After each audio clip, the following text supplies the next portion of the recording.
দীর্ঘ বিরতি শেষে টেলিভিশনের পর্দায় ফিরতে শুরু করেছেন জনপ্রিয় অভিনেতা অভিনেত্রীরা। জি বাংলার স্টার জলসা দুই নামী চ্যানেলেই নায়ক নায়িকাদের কামব্যাক রয়েছে অব্যাহত। এবার জি বাংলা এক নতুন সিরিয়ালে বড় চমকের খবর মিলল। গল্পের নতুন মোড়ে পা রাখলেন জনপ্রিয় অভিনেত্রী। জি বাংলায় কিছুদিন হলো শুরু হয়েছে আমাদের দাদামণি সিরিয়ালটি। এই ধারাবাহিকে নতুন চরিত্রে যোগ দিলেন অভিনেত্রী সুব্রতা মুখোপাধ্যায়। 1 বছর পর নতুন সিরিয়ালে ফিরলেন তিনি। গল্পে নায়কের মা সোমেশ্বরের মায়ের চরিত্রে দেখা যাবে তাকে।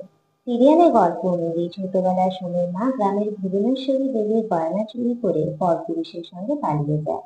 অত্যন্ত তেমনটা বিশ্বাস করানো হয়েছে তাদের, কিন্তু সাম্প্রতিক পর্বে দেখানো হয় বেঁচে রয়েছে সোমের মা, জেলে রয়েছেন তিনি। 20 বছর পর মা ছেলে মিলনের দৃশ্য আসতে চলেছে বলে মনে করা হচ্ছে। 1 বছর আগে এমন পুজোর সময় স্বামী ফিরোজকে হারান সুব্রতা। তারপরে নিজেকে সবকিছু থেকে দূরে সরিয়ে রেখেছিলেন তিনি। আগে যে কোনো কাজ শুরু করলে আগে স্বামীকে ছবি তুলে পাঠাতেন সুব্রতা, কিন্তু এবার প্রথম কাজে এসে ছবিও তোলেননি, কাউকে পাঠাননি। যদিও এই সময় তার মেয়েকে পাশে পেয়েছিলেন সুব্রতা।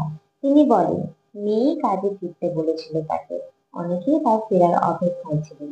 সকলের জন্যই তার ফেরা। নতুন করে কাজ শুরু করলে ভালো থাকবেন, এমনটাই আশা সুব্রতার। তো বন্ধুরা, এই নিয়ে তোমরা কি বলতে চাও কমেন্ট করে জানাও। ভিডিওটি ভালো লেগে থাকলে লাইক কমেন্ট করে শেয়ার করে দিও। আমার চ্যানেলে নতুন হয়ে থাকা চ্যানেলটি সাবস্ক্রাইব করে দিও।